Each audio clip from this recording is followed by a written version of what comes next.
Hello, and welcome to another episode of our Outlier Founders series, where we dig into the ideas, frameworks, and strategies used to build the world's best companies. I'm Daniel Scrivner, and on the show today, I'm joined by Adam Nash, co-founder and CEO of Daffy, which is building a modern platform for giving and in the process rethinking how we all give to the causes and charities we care about. Daffy has taken something typically only known and used by the ultra-wealthy, which is called a donor-advised fund, and made it available to anyone. With a Daffy account, anyone can contribute cash, stock, and even crypto, which is all tax deductible, and then give whatever amount they'd like to over 1.5 million charities on their platform. You can invest your contribution so that your donor-advised fund compounds in value, allowing you to give even more in the years to come. All with the goal of making giving easy and affordable enough that we can all make giving a part of our daily lives. In this episode, we explore what Adam learned building eBay, LinkedIn, and Wealthfront, how he thinks about reshaping consumer behavior, like getting consumers to trust an algorithm to invest their savings at Wealthfront, how the US already gives 2.3% of GDP, contributing more than $400 billion to charities in 2020 alone, which is more than double major sectors like agriculture, which accounts for just 1% of GDP. And why even 2.3% of GDP is too small, and how Adam is working to get that percentage up to 5% of GDP given annually through his work at Daffy. Plus, we cover everything you've ever wanted to know about giving, from how much to give to how to assess charities and how to get your kids involved in giving. You can find the show notes and transcript for this episode at outlieracademy.com/114. That's 114. To learn more about Daffy and create your own giving account today, download Daffy from the App Store or visit daffy.org.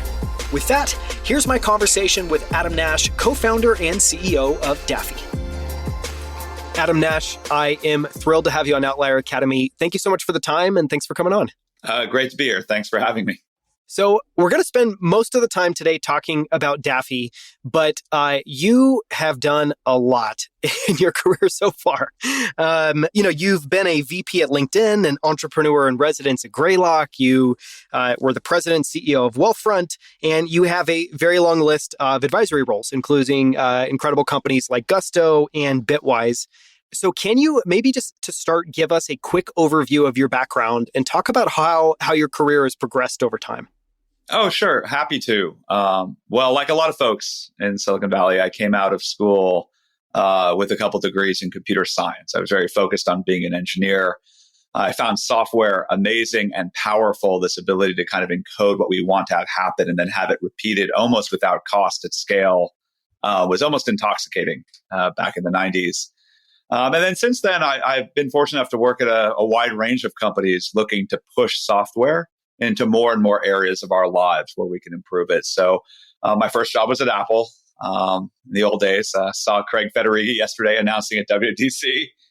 Did you work with him on his team? He was my first manager who hired me. Amazing. Not sure if he's happy about that or not, but I'm certainly grateful that he took the shot on me. And then went to my first startup that focused on early days of software distribution. Basically, it was a company called Preview Systems. Everything that we take for granted in the App Store now, we were doing badly back then, but trying to make it work in the 90s. And then, went to business school, spent some time in venture capital, and then did a run of really great companies. Spent 4 years learning product at eBay. Spent 4.5 years at LinkedIn helping build that company and build out their core product function through the IPO. Spent a little bit more time in venture capital. And then did a wonderful run. FinTech was just starting. There wasn't even a word for it. It wasn't even FinTech. But in 2012, discovered Wealthfront, joined Andy there and helped run that company for 4 years. Took another breather after that. Spent a little bit of time, a couple of years at Dropbox, helping them scale after the IPO. And then, of course, in 2020, in the midst of the pandemic, founded Daffy, where I am now. It's an incredible run. You mentioned, at the beginning of your career, LinkedIn and eBay today may seem like old companies, but these were incredible companies, especially very early on in Silicon Valley. And, just recently I was reading The Power Law, which was just an incredible overview of kind of venture capital. And I love just it had so many incredible stories of the kind of very early days of venture capital backed companies like eBay, like PayPal. What do you feel like you took away from the culture and the experience in those early days at places like eBay? One of the interesting things about technology, it's both a gift and a curse in a way. which is technology is all about what have you done for me lately? We take these unimaginable things, right? Like take eBay, for example. Just the idea that you would go online to do business with someone you've never met, to send them money just on the faith that that random person will send you what you paid for. Obviously, we take it for granted now. Marketplaces do hundreds of billions of dollars of business online every year. But that was hard to believe in the early days. And so I think, working at early companies, whether it was Apple, whether it's eBay, LinkedIn, Wealthfront, you get very used to this fact that in the beginning, some of the most ridiculous ideas or ones that most people have trouble imagining at scale actually turn out to be the ideas that happen. And you have to ask, why not? What's really getting in the way of doing it? So, I mean, LinkedIn, is a great example where I don't think today many people even recognize or remember what looking for a job was like in the early days, even with the internet, right? Monster.com, right? If you're looking for a job, you're going to go search job postings, submit your resume, and hope someone gets back to you. This world where recruiters reach out to you and actually try to sell you on joining the company may not be perfect, but is an amazing empowerment, I think, and help for people looking to find the right role, even when, frankly, they're not looking and they're happily employed somewhere. Yeah. I know, when we were talking about doing this interview, you brought up this concept that before LinkedIn, the only people that would get outreach for job offers would be people in the Fortune 500, which makes sense, but it's also staggering to think about the lack of opportunity and the lack of mobility. So it seems like part of this as well, too, at least with LinkedIn, Wealthfront, it seems like as well, too, is democratizing things and the ability of technology to be able to bring down the cost and open up the access of things that previously you just couldn't access. So in the case of Wealthfront, world-class asset management or investment management. In the case of LinkedIn, career opportunity, career mobility. Talk a little bit about that for a little bit and kind of your lens on why technology is important and how it moves that needle. Yeah, well, I think, the truth is, if you have your eyes open for it, you'll see it in almost every great technology company and startup. Even my first job at Apple, right? Taking tools and software and hardware that was unimaginable for people, normal consumers to have. And now we all have it in our pockets with the iPhone, et cetera, is an amazing thing. Like I said, for eBay, what was amazingly motivating to me was just watching how hundreds of thousands, even millions of small businesses were able to all of a sudden go online and engage with customers, right? That local coin shop that used to just take care of folks who collected coins in their neighborhood could go on eBay and find a global community that was interested in their products and services. LinkedIn, like I said, you're being generous saying the Fortune 500. It was really just executives, right? Executive recruiters had made their business to know a relatively small number of up-and-coming executives that they could assign, and they would build relationships, keep track of their career moves, so that they would have a Rolodex available, right? A Rolodex, that sort of thing. Literal. Have that available to call them for a job. And this idea of using technology to democratize or to empower everyone to have some of those features. At LinkedIn, we really gave a lot of thought to what it meant to be in a world where your career isn't guaranteed. No one gets to work for the same company for 40 years and get a golden watch at the end, as a thank you. Companies lay off people all the time, right? It's mostly at-will employment. And so this idea of building a platform where anyone could own their reputation and their relationships, and then turning that into a marketplace where recruiters and others could find those people, really meaningful if you believe that the labor market matters at scale. Wealthfront, the same thing. You look at the wealthy, for 30 plus years, we've known what sophisticated asset management looks like. We know what the endowments do. We knew what high-end wealth managers do, billionaires with family offices, et cetera. Why can't we bring that in software to more people, millions of people, hopefully everyone? This is one of the advantages that software brings. And so I love this. This is what I think technology is for. As an angel investor, as an entrepreneur myself, or just as an engineer, for me, the question of why use technology is almost always the same thing: to take something that was rare and expensive and make it as broadly available and inexpensive as possible. And that's a little bit of the magic of having these computers to do the work for us. Yeah. No, and that's so well said. You talked a little bit at the beginning about radical ideas. And that obviously there's, it's well known that investors, founders of venture-backed companies, startups are typically one optimist, which, there's a lot of reasons why you're an optimist, but one of them clearly is you're in the business, whether you're a founder or an investor in venture companies, of taking bets on crazy ideas. And what I mean by that is, like in the case of Wealthfront, betting that a large enough mass of people would want to have an algorithm or a robot effectively manage their investments, which, seems like a crazy idea from the beginning. What have you learned about being open to radical ideas and betting on radical ideas? Because I think this is an area where if you're in the kind of tech ecosystem, you generally get it. If you're not, people just think you're investing in crazy things. And maybe that's a fine line. How do you think about that line? Well, yeah, that's actually a very hard problem. So one of the things you learn early in venture capital, it's great that you read Power Law, for example. I think that does a great job telling some stories. But, there's an old saying, and a number of the best investors have laid out this framework. You're looking to be contrarian and right, and correct. And then the problem is, listen, conventional wisdom is all around us, right? We take a lot of things in our world for granted. And the hard part is actually conventional wisdom is mostly correct, right? You have to have some humility. The world is filled with lots of smart people who've looked at problems. And chances are the solutions that you're using today, every solution, every product, every service was someone's inspired moment and the votes of millions of people that this is the way they were going to get things done. And so the hard part is being a contrarian is you're going to be wrong most of the time, right? And actually there are some sectors and some areas where that's a luxury you can't afford. It's turned out in software and in technology, this idea of being contrarian and right, I think it's misinterpreted. Some people are contrarian for contrarian's sake. You can do that. And there's actually some good research and evidence that it's very useful in a population, in a group, to have some people that are almost habitually contrarian just to widen the space of things you're thinking about. But the thing I fell in love with in technology are those rare moments where, no, you think of something that isn't what everyone does, isn't conventional wisdom. You mentioned Wealthfront. The idea that people would trust their hard-earned money not to another person, but to an algorithm, to software to manage, really hard to believe if you frame it like that. And you could have talked to anyone over the last 100 years, they would have been skeptical that anyone would trust money to a system like that. But you can imagine a different world. And so it turns out when those break through, it's a big win, right? The problem with conventional wisdom is even if you're right, well, everyone knew it already, right? So that market's very competitive. It's unlikely to build a big brand new business.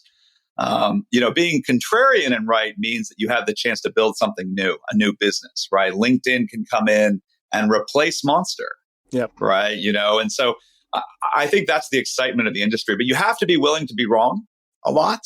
And you have to be excited about the destination. The great thing, I think the center of solving problems with products and software is to just always remember that people are the heart of everything, right? You're solving a problem for a person, right? Wealthfront isn't just a tour de force of what can we do with software today.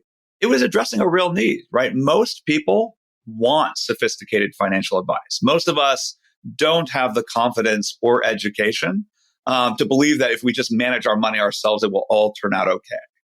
And yet we know that the existing industry, the costs are so high that very few people even qualify to get a financial advisor. And so are we just happy with a world where most people can't have one? Or do we look for new solutions? So I think when you focus on the human problems, that usually puts you in the right direction. That it's the people that you're going to help who give you the clues all along the way of what solutions you could come up with that actually are valuable to them. Yeah. I mean, not to put Wealthfront up on a pedestal, but I feel even more strongly maybe than you do about it because, I came from a family where both of my parents, had reasonably good jobs, but they were not interested and didn't spend much time in thinking about investing. And so they generally went with the defaults in their plans. And, as I kind of now think back about their investment performance is atrocious. And when you think that the average American relies extremely heavily on the performance of their savings in order to fuel their retirement, it is so important that everybody has access to the best generating returns and the lowest fees possible. And so for me, it's almost like there's a justice angle of it, of just how important it is. Anyways, so I think it's incredible what you've been able to do with Wealthfront, because I think things like those truly feel like technology is able to democratize something for the good of humanity, which feels really important to me. Well, yeah, I mean, listen, I think all of these solutions are just small pieces of the puzzle. But you're right. I mean, this is one of the potential things of software. And it goes beyond the products you build, right? So I'm very excited to this day that, almost 500,000 customers are getting sophisticated financial advice at an extremely low cost, thanks to a platform like Wealthfront. But I also believe that when you build new products and services, if you're right about the future, eventually what it means is that everyone's going to do it, right? So I used to tell the team at Wealthfront to look at companies like Vanguard. There are millions of people who get fantastic service from Vanguard every day. But Vanguard's helped far more people than just their customers, because every other titan of industry in the US and elsewhere has to change their products and services to compete with Vanguard. And so I used to tell the team at Wealthfront that what we were doing was bigger than just Wealthfront itself, that by innovating, by pushing the frontier of technology and service forward, we were helping all those customers of our competitors, all those customers of the incumbents, who will now get better service at a lower cost because Wealthfront exists. And so I think when you think about founding companies, not just as what you do for your own product and service, for your own customers, for your own employees, but what you could do for the industry, it is really inspiring, especially if you believe that it's only through action that we can change things, right? Building companies is one way that we change the market for everyone. Yep. No, I love the way you framed that, and thinking about it as kind of a ripple of effects, as opposed to just focusing on kind of the, first order effects. I want to ask one more question, and then we'll move on and spend a lot of time talking about Daffy. But the question I wanted to ask was, you talk about, so with radical ideas, there's kind of two things that need to happen. Initially, you need to be able to build conviction in them to be able to move forward and believe that this is something worth doing and decide to set out on that path. Then once you've started, from my perspective, the hardest part is slowly, incrementally shaping consumer behavior so that this thing you believed actually becomes a reality. And so with something like Wealthfront, is an interesting example. My guess is now, as we look back, it's clear that this should have always existed, and it makes a ton of sense. My guess is in the early innings, it wasn't necessarily easy. So you can get this idea right, and you still have the hard work of slowly shifting consumer behavior. How do you think about that? And I guess, have you learned any lessons there at Wealthfront and Acorns and some of the other companies you've been a part of? Yeah, I think it's a great question. And some of this has been written about, right? When I think of real, I don't want to say titans of kind of industry thinking, but strategists that really influenced me. I mean, going back to the 90s, Jeffrey Moore, Crossing the Chasm. I realized that those books are more than 20 years old. But this basic idea of understanding that it doesn't happen all at once, right? That for most people, they look to other people for the products and services that they use to gain confidence. And by the way, in fintech, this is even more true, because money is always a trust business, as well it should be. And so I think the counterintuitive thing when you're trying to build this big idea, you have this big idea that the whole world could be different, that millions of people could be using your service, or billions. And yet you don't start with billions. You don't even start with millions. I mean, you start in some ways with your first few customers. And figuring out, how do you design a great product for those early adopters that can then slowly scale over time to adjacent audiences to grow over time. Jeffrey Moore thought of these as bowling pins that you knock over as you grow. But that's actually the way it works in my experience with startups and services. You've probably seen that old video that goes around the internet every now and again of that one guy randomly dancing at a concert on the field. And yes, at first you're just almost embarrassed. You're like, well, he's really comfortable dancing alone. He's dancing alone for a lot longer than I would dance. And then suddenly a second person gets up, and a third. And then all of a sudden you realize that intuitive thing that actually it's not that hard to join a group of 3 people. And it's certainly not that hard to join a group of 50 people or 100 people. And so I think for founders, keeping that in mind, that most of your customers in the future are not ready for you yet. That there's a whole process of phasing. There's a reason why startups and venture funding comes in phases. You solve one problem at a time. This is how I feel as an angel investor. It's how I feel as a founder, and it's certainly how I pursue things. But different companies have different stories. Every now and again, you have companies that explode out of the gate. Sorry, and reach a large audience, and you get this amazing opportunity to then say, well, what do we do with this platform? Like Acorns to me is amazing, right? An app that started with such a simple idea. I mean, just an idea that's been around for 100 plus years, right? Like, I mean, you remember the beginning of that movie Up, Pixar, Yes. right? It's like putting a little bit of spare change in that jar. And so Acorn says, hey, there's an app for that. And all of a sudden, millions of people discover that even though they used to have trouble saving money, that now thanks to Acorns, money they never saw, they have $100, $200 at the end of the month. Fantastic. And what has that platform turned into now, right? Almost 5 million paying customers who are using Acorns not just to save a little bit of money here and there, but they're saving for retirement, they're saving for their kids. It's really a phenomenal platform. And so I see every one of these products as the chance to build a platform where you have real power to help people with a whole host of problems. And I hope, by the way, that Daffy ends up being the same thing for giving. No, I mean, I think it will. And we'll talk about Daffy and explore that now. I just wanted to say, one, thanks for throwing out a reminder to read Crossing the Chasm, because that's still something I haven't read. And I also love, and it'll probably be stuck in my mind from now on, thinking about adoption as the dancing guy video, because I think that's actually very right in many ways, and that's what you're trying to build in your customer base and in the first few people you're able to land and get excited about what you're building and what you're working on. Yeah, it's completely true. And I think it's hard because, like I said, the mission pushes you to help everyone. You want to solve every customer problem. Engineers want to solve every technical problem. Marketers want to solve, how to frame and understand what everyone wants to have done. But in the early days of Wealthfront, we knew that it was going to be hard to convince people to trust a computer with their money. And so what did we do? We started with a lot of engineers. We figured they had a bias that engineers happen to have careers where they make money early. So they did have money to invest. And also engineers, their business is software, right? And so if we could convince them that software was good enough to manage their money, maybe other people would look to them as relative experts. Well, if the engineers trust the software, then I will as well. And they may not be perfect framing, but I think that too many founders just try to jump to the end, the mass market kind of view of going to everyone, without thinking through, no, who are those first 1,000 customers who will trust you? Who are the first 10,000 customers? And then growing from there and learning. Yeah. And I love that idea of, thinking about it in terms of bowling pins that are knocking down one another, because it's also, just snaps into place in your mind. I want to talk about Daffy, and I want to explore kind of giving at a high level and talk about that as a problem space, and then we'll get a little bit lower level into what you're building. But where I wanted to start was just at a very high level, because you're disrupting giving. Giving, obviously, I think in most people's mind, is something done by the wealthy and probably the very old. And it clearly shouldn't be that way. It should be something that's much, much easier. It's much more mainstream, that's built into, our daily lives.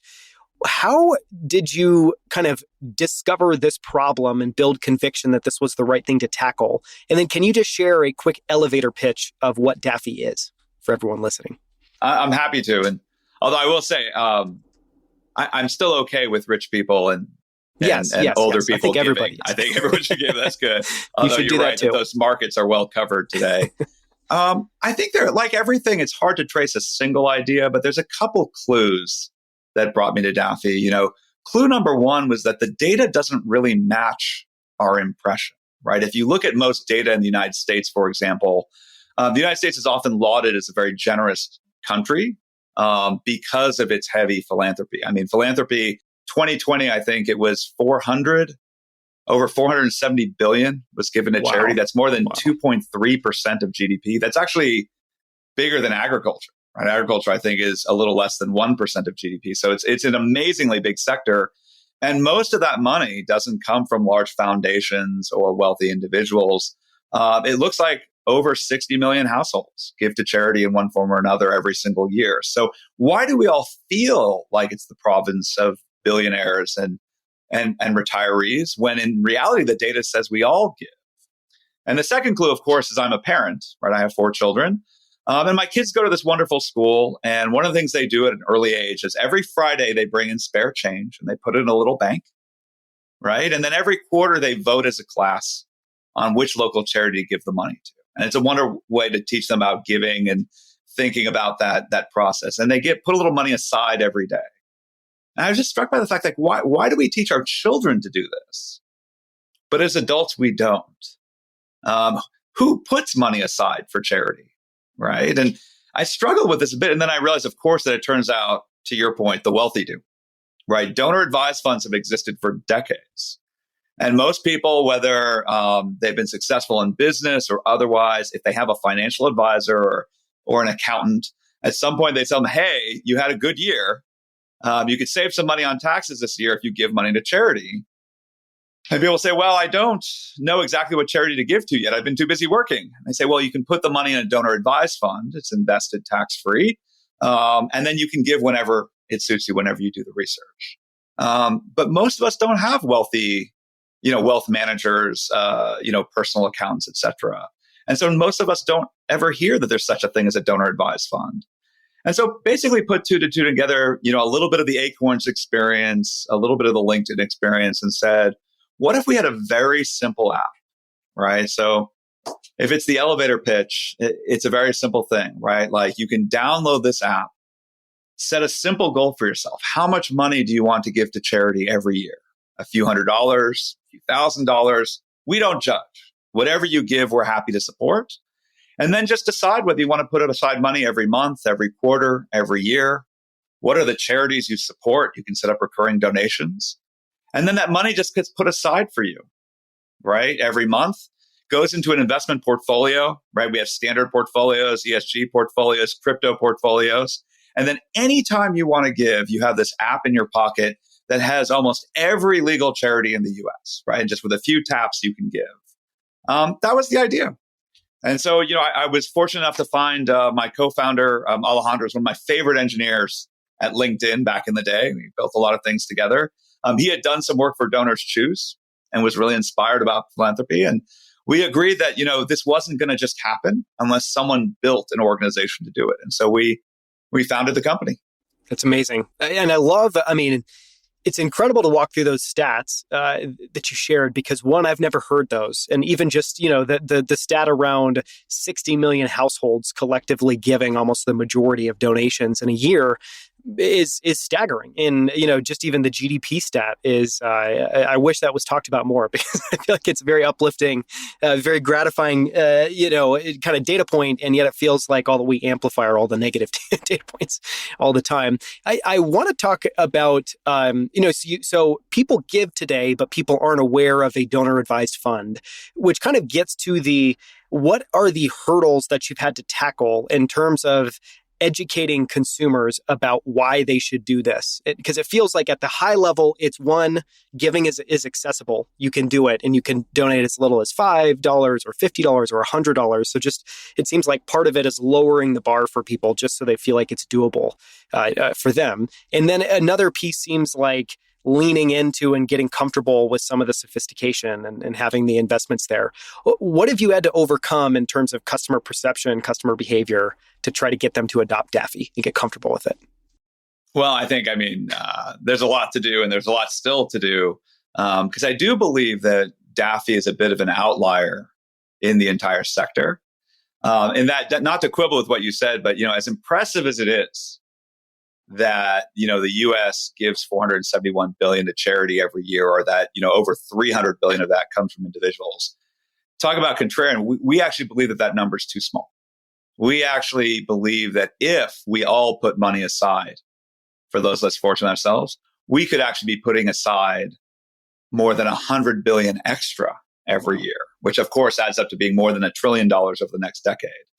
But that confidence isn't just playing with numbers. It comes from the original user research that Alejandro and I did when we started the company, right? So you have a lot of ideas. By the way, as an executive in residence, I had the requisite startup ideas list. I think my Google Doc was up to 82 ideas before actually landing on Daffy. And by the way, I'll just let you know, they were not all good. Although some of them, as an angel investor, I've been able to fund on the side. But we did. You go out and talk to people. You have a hypothesis. You have to actually go talk to real people. And when I talked to a few dozen people about how they give, it was very interesting. Some things I was very wrong about, right? Like the first question I asked people was how much do you think people should give to charity every year? And I knew that people would disagree, but I thought there'd be a couple common answers. There was not. You ask 25 people that question, I'd be surprised if you don't get 20 different answers. Some people use percentages, some are a little biblical, some kind of use 1%, some people use absolute numbers, some people have caveats like once you own a house, then you can afford to give. Some people, it's just religious. I always give to my church. I always give to my synagogue. So they were very consistent there. And if you ask them a second question, which is, well, how much do you think you should give to charity every year? They're pretty consistent, right? So at least as far as interviews go, most people, whatever they said everyone else should do, they say that they should do or more was the only variant. So that's great. Then the third question just floored me, though, because the third question I asked was just, how much did you actually give to charity last year? And look, people aren't good at budgeting, so I know it's a little bit of a hard question, but there was a real guilty pause there, right? Most of us were taught when we were young to realize that no matter what's going on in your life, that there are people less fortunate than yourselves, that you should be grateful for what you have, and that giving is part of being a good person. And what I could tell was there's this moment where people said, yeah, I know I'm busy. I know there's a lot going on in my life. Let's be clear, when I did this user research, there's a pandemic going on. People have families, people have work. There's plenty to do. Yeah, it's a unique time. But they felt genuinely terrible that they didn't give as much as they felt people should. They weren't living up to their own ideal. And so what we discovered, of course, well, first of all, was, software can help with that. I mean, you talked about some of the previous companies, but this idea that, if you have organizations you support, you don't have to make being busy an obstacle to making sure that you give and support them. You can automate that. But more importantly, what we realize is, as generous as people are, they're not as generous as they want to be. And, we've seen a whole range of apps in the last few years with people using software to help them be the type of people they want to be, right? Health and fitness, things like Calm and Headspace, where people kind of get in the zone of who they want to be and be balanced. Why can't an app help us be generous, right? All this software we've built, we all can shop a million ways, we save a million ways, we can invest a million ways. Why can't we make it easier to give? And we were surprised to find that the research supports this idea that actually people will give on average 32% more if they just pick a number and automate it. And so that's where the idea for Daffy was really born, and where the confidence we have that even though today, let's be clear, most people do not have a donor advised fund. Yeah, most people do not set a giving goal. We asked the question of why not? Why couldn't millions of people set a goal, put money aside? And then why can't we build a community where those people educate, inspire each other, and remind us all that we all actually are more generous, probably, than our actions would suggest. Yes.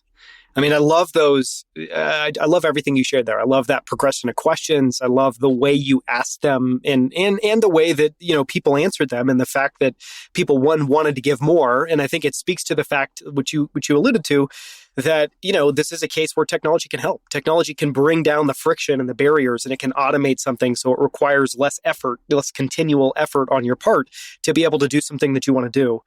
I want to talk for a second about donor advised funds, because it obviously sounds very similar to primitives that we're all now very comfortable with, like a 529, fund for saving for education, or a 401k.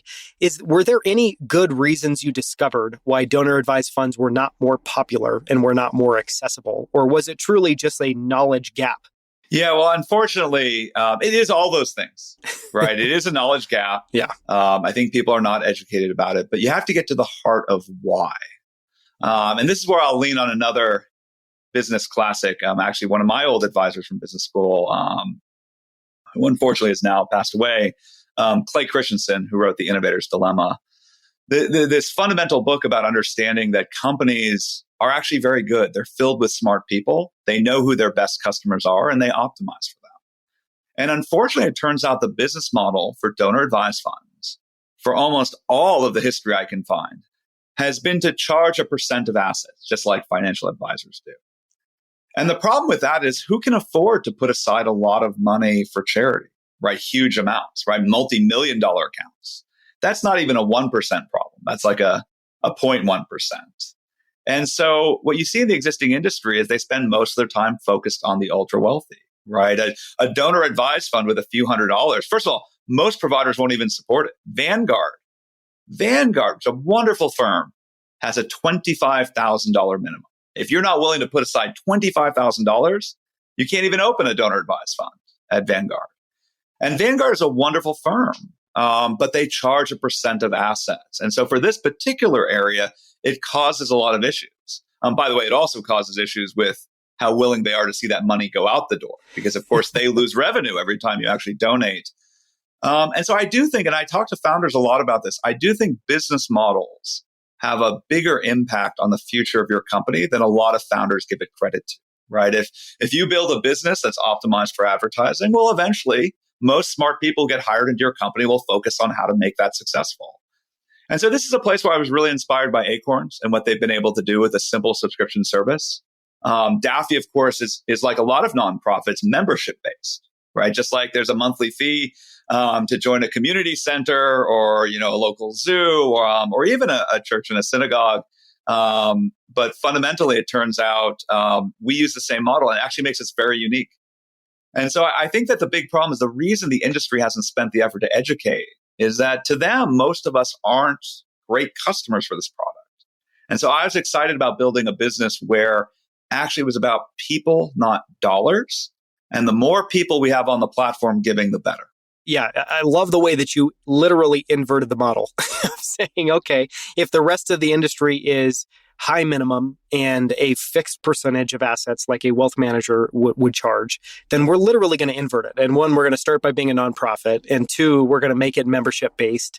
And three, we're going to make it so there are no minimums. And that point you said around business model having a huge impact on the future of your company, I think is really well said, because it's not typically discussed. A lot of people think about the problem they want to tackle. They don't necessarily think about the vehicle they're going to take to get there, which is the business model and how you derive your revenue and all of the incentives that come around that, which is fascinating. I want to talk for a second about just to make it a little bit clearer, because I myself first found out about donor advised funds, I want to say maybe 3 or 4 years ago. And similarly with you, it was a word I had literally never heard. So my first thought was, what? This is a thing and it's a well-known thing and you can type it into Google and learn much more about it. And yet it had never come up.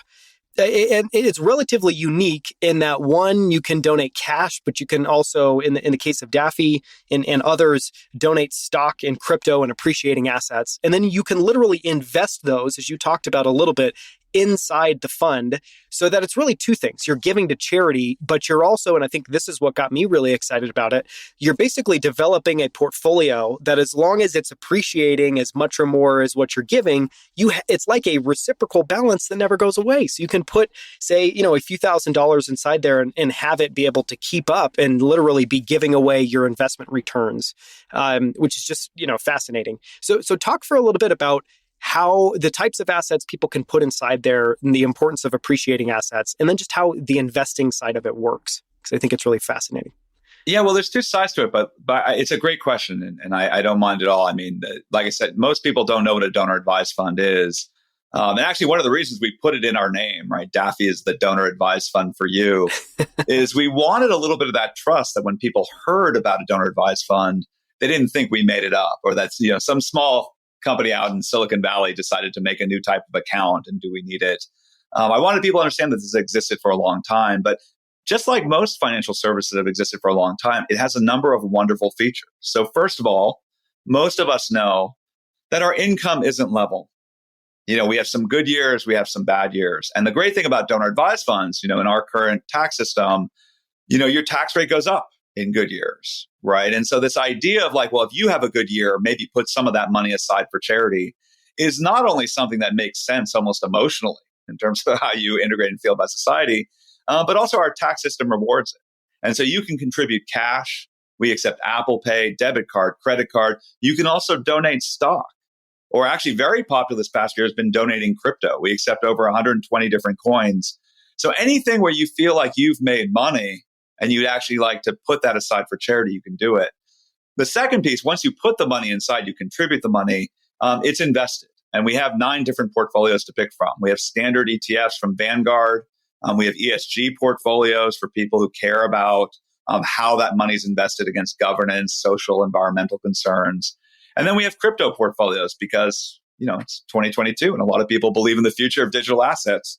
From our point of view, the fact that you have investing not only adds excitement to people about seeing their money grow, but it also covers one of the objections that people have about putting money aside, which is like, well, I already have my money invested this way. If I take the money out, I'm almost losing money. And so I'll wait until I know the charity that I want to give to put it aside. Unfortunately, in real life, it makes that decision to give harder because every time someone asks you to give, you have to answer two hard questions. One, how much can I afford to give? And then second, who to give it to. And so we wanted to do everything we could to encourage people to take that first step. Just put that money aside, you get a tax deduction. And by the way, as that money is invested, it grows tax-free, right? Which is a fantastic benefit, especially if you're young. And then our confidence is that having this app, making it very easy to see what other people are giving to remind you to give, to let you set up recurring donations, that we can help people be the generous people they want to be. But yeah, it's all those pieces of the system. And we didn't come up with them. Like I said, if you're a multimillionaire and your accountant told you to open up a donor advised fund, you've been doing this for a while, right?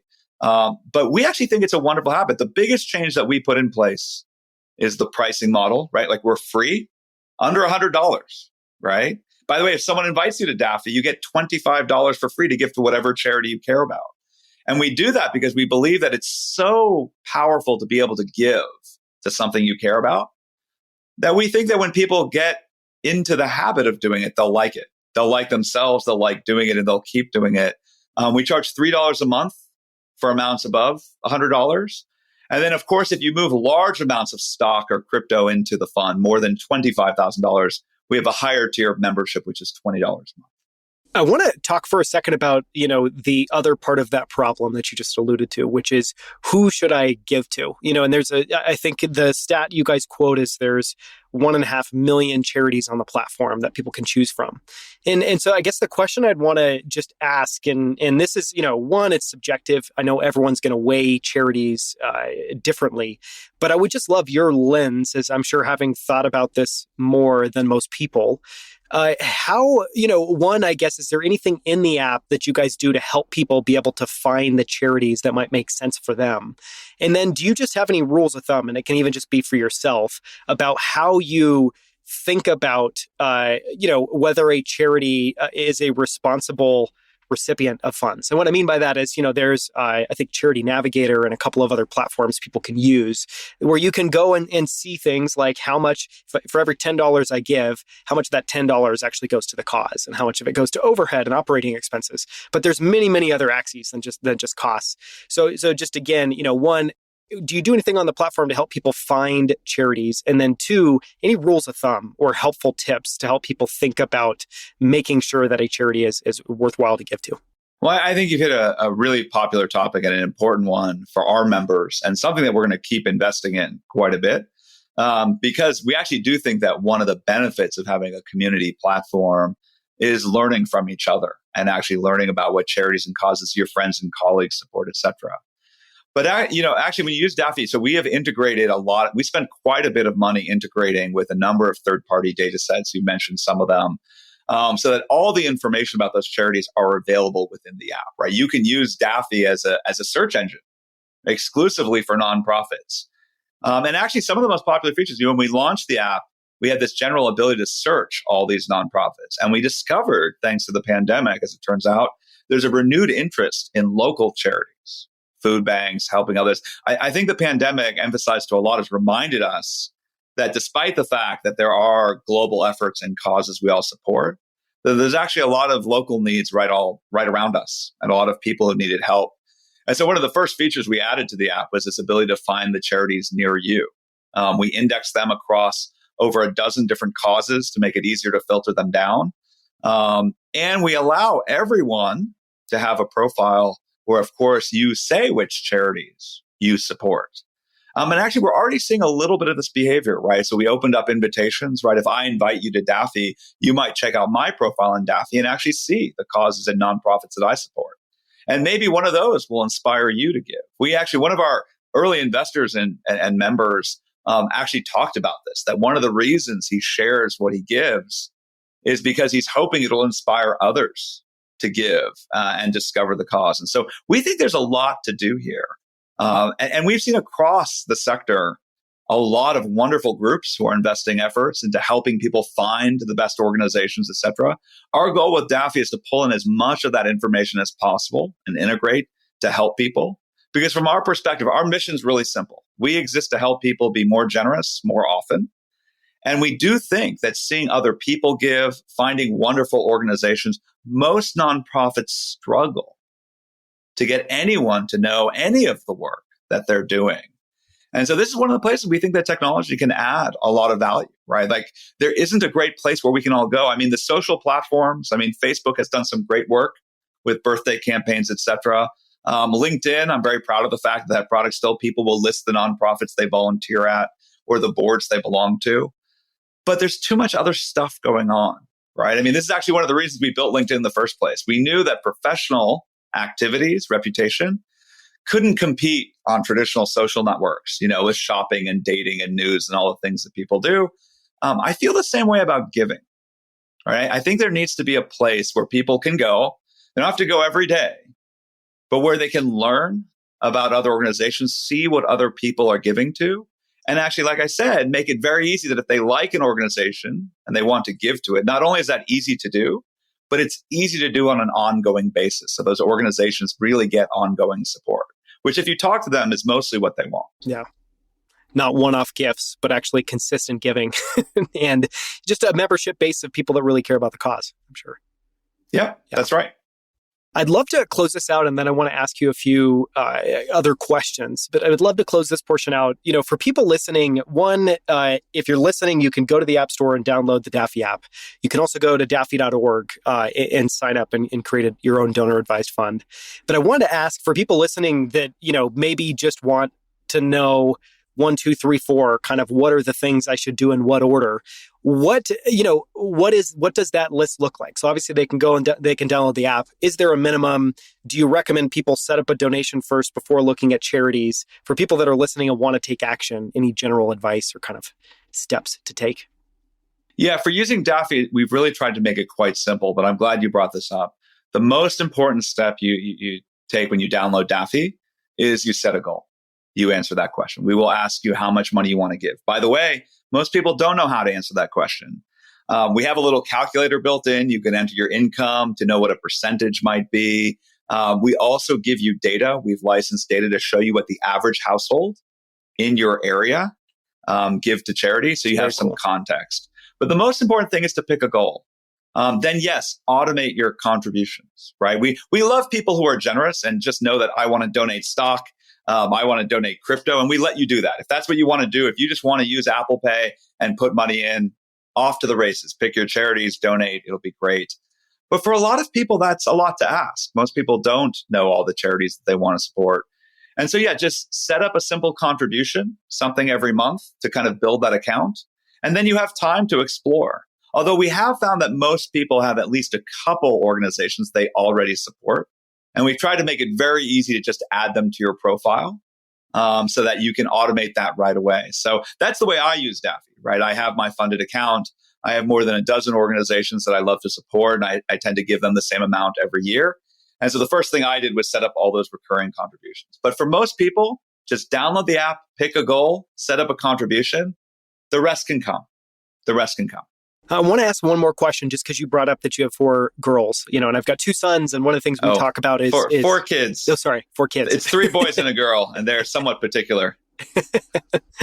One of the things I think every family thinks about is how to involve the family, especially young children, in giving. Do you have a specific approach that you follow there, or are there any general rules of thumb about how, if I have a donor advised funds, just the best way to make it a conversation topic and turn it into something that you do as a family? Yeah, so I love this question. I think it's really important. I wouldn't pretend to have all the right answers here, but I have found a lot of reward in sharing the organizations and the causes you believe in with your children. If they're local organizations, usually that means you can actually visit them. And not everyone thinks that that's something that they can take their children to, or they wonder what age they can be. And then, of course, I think, taking toddlers and preschool students to organizations sometimes isn't the best idea from a productivity standpoint. But it really can be fantastic to expose your children early. I mean, in the US, most children who are looking to go to college, et cetera, know that the colleges look at their volunteer activity, their philanthropy as one of the indicators of character, et cetera. But from my point of view, that's late, right? And it's almost procedural. I've gotten quite a bit of delight with sharing the organizations I'm involved with, answering questions for my children, why I care about them, why we give to them. And I think there's a lot more to do there. Actually, we've been surprised. When we rolled out Daffy, we rolled out individual accounts, and the first request we got was people saying, wait, I do this with my partner. I do this with my spouse.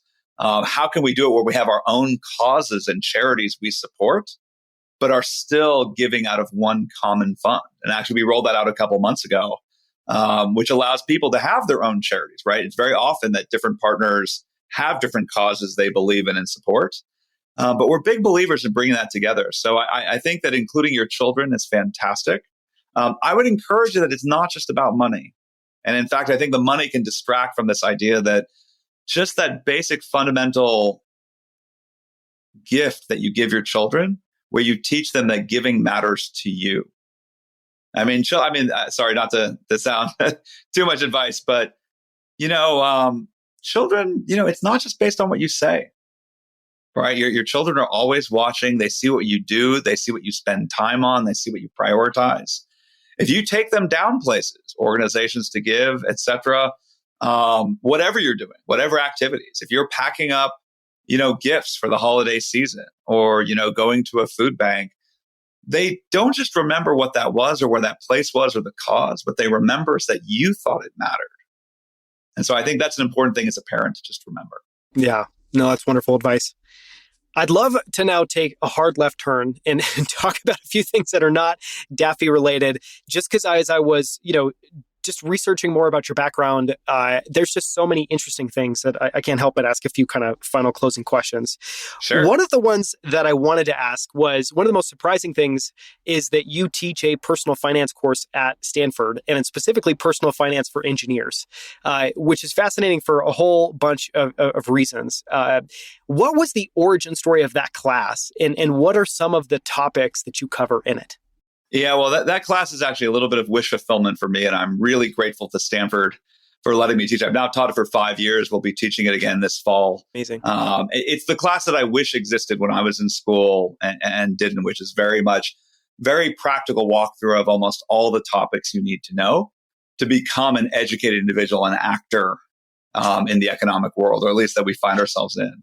The way that the talk came into being was actually very accidental, right? So when I first started working through tech, I, of course, have always been interested in personal finance. I think my senior project at Stanford back in the day was a better Quicken. So I've always been into this kind of area. But I started researching myself, and we had informal groups. Like when I graduated from school, a group of my friends formed an investment club so that we could learn about investing. Obviously, I went to business school to learn a bit more. But when I started becoming a manager and then an executive, what I discovered at the companies we mentioned before, eBay, LinkedIn, et cetera, HR at the time was very risk averse about talking about anything financial, even topics that every employee in a tech company has to deal with, like stock options, right? What does equity even mean? They were very unwilling to talk about it. They were afraid of liability. And so, being a bit risk seeking myself, I started these informal groups where I would talk to my team or other folks, brown bag lunches, just about personal finance topics, help them with different issues. And it grew in such popularity that before LinkedIn went public, I gave this talk, Personal Finance for Engineers, to about 800 people a few weeks before LinkedIn went public. Wow. The engineer branding really is just a Silicon Valley thing. It just turns out in Silicon Valley that anything for engineers is assumed to be good, and everyone wants it, so that's fine. But the real topic of it was just, that this is something worth learning about, that, just personal finance education shouldn't just be, what bits and pieces you got from your parents, from uncles and aunts, that old joke. It's, the friends of your parents, the parents of your friends. Personal finance is too important to leave it to chance. And most people don't have great exposure to personal finance basics. And so I gave that talk. It turned out a lot of other companies in Silicon Valley wanted that talk. So I ended up giving it at Facebook and Twitter. I think I gave it at over 100 different companies. I even gave it overseas, a couple companies in Europe. But fundamentally, after putting that material together, I realized it was just a talk, but maybe we could turn it into a class. And so started teaching at Stanford, open source the material, right? It's on a blog, cs007.blog. You can get all the slides. And my hope was that other schools would take a clue from Stanford and say, this is a topic worth teaching, because actually it shouldn't be taught in college. It should be taught in junior high school, in high school, right? It's wrong that we send people out in the world without understanding the basics of credit and of assets and how to build wealth. And so anyway, but yeah, it's a passion project of mine. But I'm very excited about it. Always happy to see it move forward. Yeah. I mean, I love it. And we will link to the slides. You can find that at outlieracademy.com in the show notes for this episode.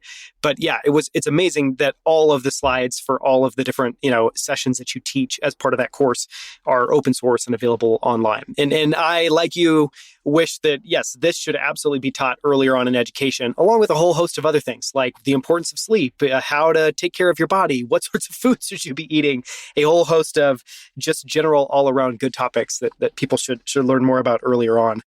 I wanted to ask, because you're also a somewhat prolific angel investor, a little bit about how you approach investing. And I guess what I was curious there is, one thing that I've observed that I found really interesting is a lot of the repeat founders or people who, before they ever become an investor, start out founding and building multiple companies. When they're making an investment, a lot of that runs through the lens of focusing on the founder, why they did this, the importance of doing it, why this idea matters. Is that an important ingredient in how you approach angel investing? And if not, what's the lens that you look when you're meeting with a founder, meeting with a team to decide whether to invest or not? Well, listen, the two things you just brought up, I come from a product background. And so for me, the product means a lot, right? So there are entrepreneurs out there who build successful businesses just knowing there's a market need out there, and they have an amazing strategy for just reaching that need and selling to it. And I'm sure those are great businesses. I'm not sure I know how to invest or pick those businesses. And what's worse is I'm not sure how to help there. And so I think, growing up in Silicon Valley, one of the things that I internalized early is that actually there's a lot of people out there, right? If you pursue angel investing as just an investor, the likelihood that the best founders, that the best opportunities will come to you, to me, is that's not even random luck. It's adverse selection. You have to ask why. Why are they coming to you, right? There's so many other great investors out there. And so I think as an operator, it's a little easier because you know where you think you add value, right? I've done product for years. I've built growth teams, go to market, and raised money, right? And so there's a lot of founders who want advice on those things. And what I love about angel investing is that, normally in most of the business world, if you want an advisor, you have to pay them to do it. It's only in tech with angel investing where someone will give you money to fund your company and then time, and then give you advice. They're paying you to give you advice. So I know that when I am looking for advice, when I look for investors, I always tell founders it's a hiring decision, right? And I think about the people that I need help from, and vice versa. I always try to think that other way. But what you mentioned is like, for me, I invest very early. So mostly seed stage, right? So usually they have a team, they've built a product, but it hasn't reached scale yet.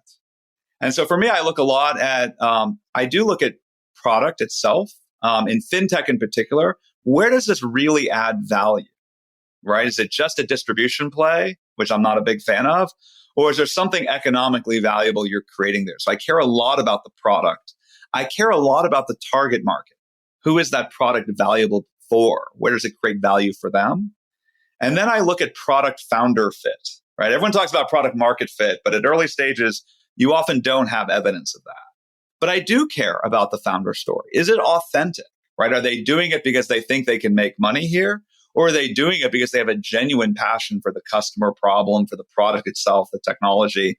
Because to me, it's so difficult to build a new company and to be that contrarian, to have an idea of where you could create a lot of value, that if you don't have that fit, you won't have the durability, the grit to kind of get through all the hard times. And so that generally tends to be how I invest. And, like everyone, you read Power Law. It turns out most startups don't work. Surprise, surprise. But yeah, the great thing about when you invest this way is, first of all, if you know that, that's okay. That's part of the model, right? I've actually been very disappointed. I've been on the cap table with a lot of other angel investors. And unfortunately, one of the features, or at least one of the benefits I give to founders I work with, is sometimes how to deal with difficult angels that they let into a round who maybe aren't familiar with it and are trying to squeeze out every dollar. To me, if you're an angel investor, and you don't realize that it's really hard to build a business and most of them don't work and you probably won't get the money back, you actually aren't a great benefit to that founder. And in some ways, you're a liability in both the literal and emotional sense. So I think that that's just part of it. And then I love angel investing because I learned so much from it. I've had a good career, had some success, a number of companies with products and services, made some mistakes as well. But it's almost breathtaking to work with some founders. Like watching Dylan build out Figma has just been unbelievable. You mentioned Gusto, just unbelievable. We use all these services we're using to help build Daffy. So many of them are founders and folks that I had the great pleasure of working with and funding.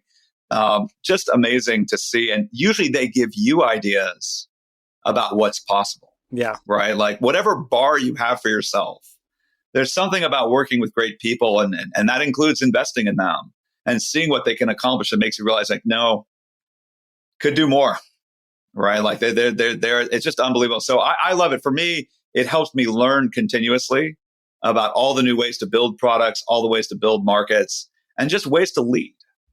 Which everyone has a different style, but there's a lot of room for inspiration there as well. Yeah, no, it's so well said. I mean, I've often equated it to, being an investor in multiple companies is being a scientist, where you get to observe many different experiments in parallel and triangulate between them and learn from them. And because everybody has a different approach. But, to go back to the point you said earlier, one of the things that I love about venture and about investing as well is, it goes back to that point of you're taking a bet on a company because you believe in it, and the team and the product and the vision and the founder or the founders. But then you're giving them money to then be able to give them time to help. And you're also giving them money because selfishly you're going to learn a lot by watching, by observing, by seeing what they do. And there's something really beautiful there because it feels like apprenticeship and, I don't know, camaraderie. There's always kind of wonderful things that come out of that. I want to ask one final question. And this wasn't, I didn't do any prep for this, but you brought it up earlier in the interview and I have to ask it, which is around Clayton Christensen. Obviously a titan for many people in terms of the ideas he's contributed, the books that he's written. What did you take away from getting to know him and getting to work with him a little bit? And what do you hope that people remember about Clayton Christensen as a human, as a person? Well, I would probably be the first to say that I don't know if I got to work with him enough. He was wonderful. It was an incredibly eye-opening experience for me. Imagine going to business school. You've heard all these different things about the sharks and the sharp elbows and the ambition. And there you're faced with a class with a guy who had started his career on the engineering side, actually materials, had gone back to school because he believed there was more of a science to business. Wonderful human being, family man, religious, etc. And yet this curiosity, this eagerness to learn. And I got to do a couple projects with him in school, like I said, as an advisor and work on disruption theory. But to me, what was really eye-opening is that when I had begun my career in technology, what goes around Silicon Valley, at least back in the day, was very much all the big companies are slow. And those people aren't very smart. They're not good with computers. That's the reason why we can disrupt them. And it just didn't match anyone's real world experience. The people I knew from school who went to these companies, very smart, very capable. And by the way, these companies have immense resources. So when Clay said, actually, I have a different theory, right? My theory is actually these companies are very good at what they do. And where disruption comes from is because, ironically, the better you get at knowing who your best customers are, the more you develop and overdevelop your product for them. There is this large growing audience who didn't need all those things and actually might be happier with a simpler solution based on new technology that most of the best customers would think is terrible. And so to me, that was eye-opening because I actually prefer to live in a world where I believe that actually most people are smart and earnest and actually take what they do for a living seriously. And so a world where you're only taking advantage of people who are somehow doing the wrong things didn't make sense to me. And so I just think that combination of personal attributes that Clay had and intellectual attributes were amazing. And every time I go back to Harvard Business School, they teach cases now on LinkedIn and Wealthfront, et cetera. I would always make sure to visit, even towards the end where he was a little bit more frail. And every time I spoke to him, learned something new. So definitely one of the titans in kind of business thinking in my life. Well, in your life, and I think for a lot of people, at least mentally, in terms of how they think about business, how they think about companies, I love the way you framed that around what's wrong about how most people perceive that problem and what's right or true, or what's closer to the truth about the way that Clayton saw it is incredible. Well, this has been so much fun, Adam. I really appreciate you taking the time to come on. Thank you so much for the time. No, of course. It was wonderful to be here. Thanks for having me. And, just a final note for everyone listening, if you're interested in trying Daffy, I highly recommend it. You can, again, download the app in the App Store if you just search for Daffy. You can also go to daffy.org and sign up today. It's very, very easy. You can also follow Daffy Giving on Twitter, and you can also follow Adam Nash. Adam, as I said to you when we were getting ready to record, I followed you for a long time. I really love the stuff that you share. So everyone listening, I highly encourage that you also follow Adam on Twitter at Adam Nash. Thank you so much, Adam. No, thank you again. Thank you so much for listening. You can find the show notes and transcript for this episode at outlieracademy.com/114. That's 114. At outlieracademy.com, you can find all of our other founder interviews profiling incredible companies like Varda Space Industries, 8 Sleep, Superhuman, Primal Kitchen, and 1-800-GOT-JUNK, among many, many others. In every interview, we deconstruct the ideas, frameworks, and strategies they used to build these incredible companies. You can also find videos of all of our interviews on YouTube at youtube.com/outlieracademy. On our channel, you'll find all of our full-length interviews as well as our favorite short clips from every episode, including this one. So make sure to subscribe. We post new videos and clips every single week. And if you haven't already, follow us on Twitter and LinkedIn under the handle Outlier Academy. Thank you so much for listening. We'll see you right here with a brand new episode next Wednesday.